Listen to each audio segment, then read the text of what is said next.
Hi, I'm LaShawn and welcome to my YouTube channel. If this is your first time here and you want to be inspired on a daily basis, then this is the perfect place for you. Start now by subscribing and clicking the bell. Hello.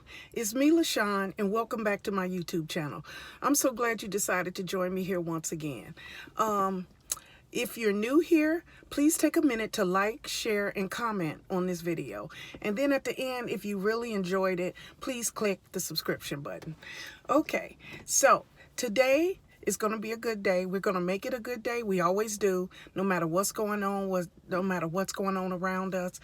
And today I just wanted to take a minute to just talk about paying bills. Now, if you're on a budget like me, it's very important that you sit down, get a pen and paper, and break it all down. Every cent of that money that you get each month. Now, before I get started, I want to say that I do it all on my own. It's a really tough situation. A lot of people prep for retirement. People prep for when they're not able to work and that type of thing. I had no preparations or anything, but I am comfortable. I am happy. I am joyous. God gives me strength every day, and money is just money. As long as I can pay my rent and pay my bills, I'm good. I'm good. But you should have a nest egg, and I don't. So now what I'm doing, I'm going backwards, is I'm breaking down my monthly budget almost to zero, where I have absolutely nothing extra because I have to put a couple dollars away each month in order to have a backup. So I'm 52 years old, and the divorce threw me off, and I haven't been exactly the way I was since. But that doesn't mean I'm not happy and joyful. It just means that I don't have the resources like I used to have. Okay, so first off, the first thing that is a mandatory and is no negotiation, is shelter. Shelter is the very first thing, is the most important thing, because if you don't have a place to lay your head, then you can't go to work. You can't take care of yourself. You can't be good and be successful because you have no place to live. And that stress of trying to go from bed to bed or whatever is too much. I'm not sure what's going on. Anyway, after shelter, oh, what was that? Oh, I don't know what it was. It was this, I'm sorry. Everything is falling apart today. And everything is moving out here. So you got your rent. So after the rent, then you have to get a job. You have to, with that job, you have to pay probably a car note. How can you get to that job? Now, you got the shelter. Now, you living in an apartment. How you going to pay the rent? That's the job. But the job, how are you going to get to the job? Now, if you have to take public transit, that's fine. You have to set out a budget for that. If you take Ubers, Lyfts, cabs, that's part of your budget. And for me, or if you drive your car, then you have the car note, you have the insurance, and you have the gas and the maintenance. So that's a big expense out of that monthly budget. But you don't have to do things every month for maintaining your vehicle. The only reason why I say that is because it's a category for each one. I did it on my computer. Well, the spreadsheet was already there. I just added the numbers in. Okay, so for me, my car's not running, but my gas to move my car to get where I had to go was very minimal. Very minimal, less than $10 a week. So that wasn't an added expense. But when the car broke down, I had to add Uber/Lyft. I prefer Lyft, but you have to put that as part of your budget. So when I added that to my budget, it took to the money that I was trying to keep. So that's an added expense. So in overall, you have to decide, is it cheaper to get the vehicle fixed or continue the way that I'm going, Lyft and Uber. But there's a program here in Jacksonville, Florida called paratransit when you have disabilities, and that is I fall under that, and they charge you a flat rate each way, which is much cheaper than the Uber.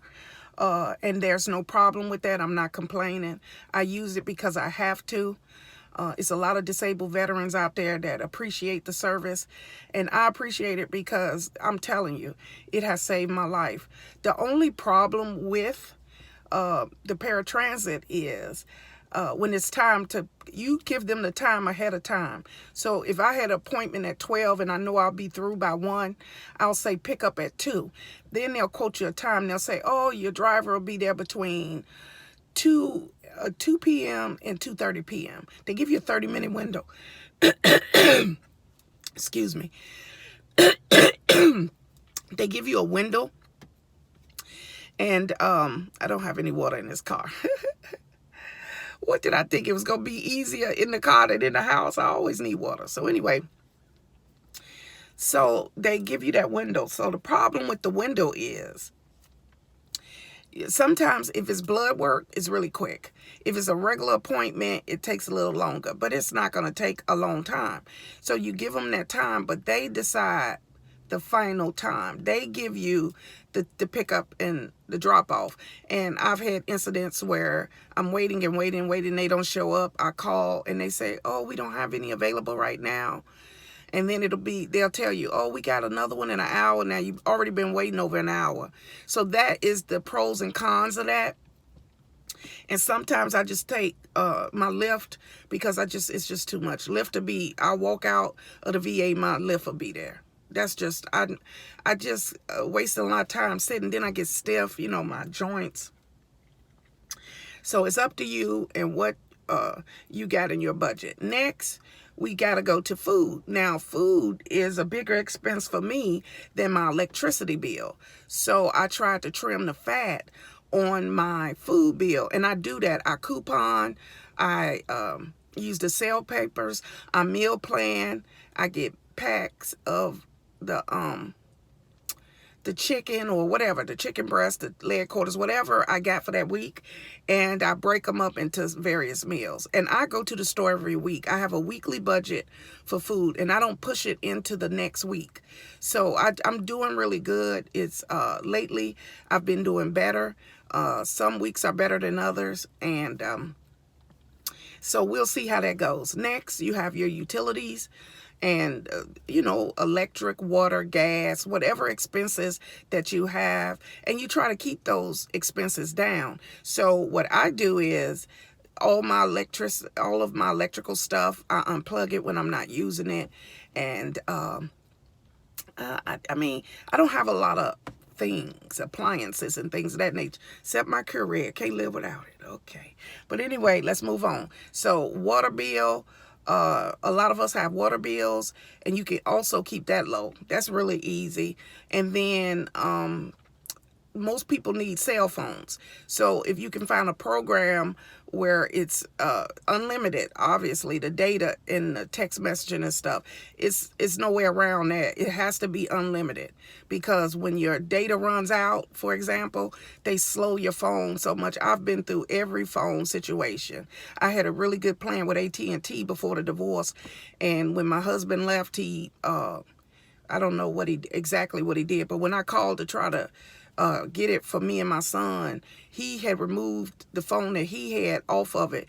So they made me pay, I think it was like $500. It was just a really bad situation to get out of that contract because he broke the contract. But it was in my name, so I had no choice but to fix that. So anyway, let's move on. So some people have to pay for sewage/trash.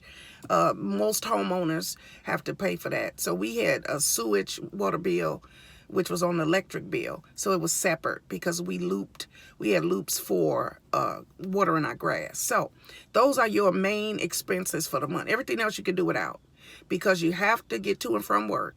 You have to pay the car note to get to work. You got to pay rent, or you sleeping in that car. Okay.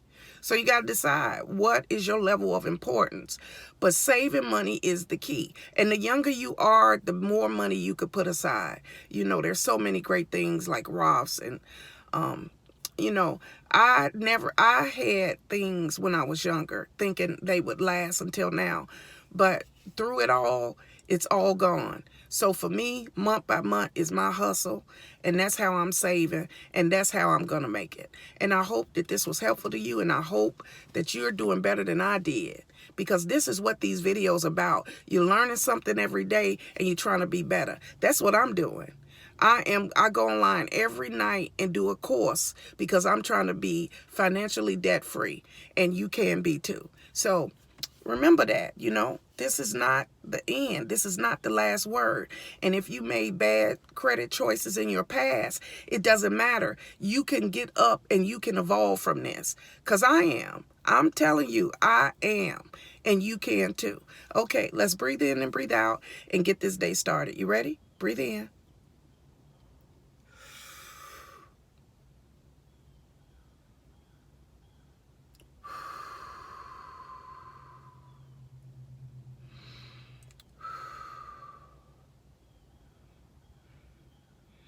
Okay, we're going to have a good day. We're going to have a great day. You know why? Because we're going to make it a great day.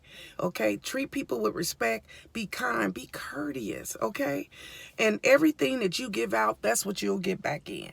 So be gracious to people and think of that. Okay, when you talk to people, nobody wants to be talked down to.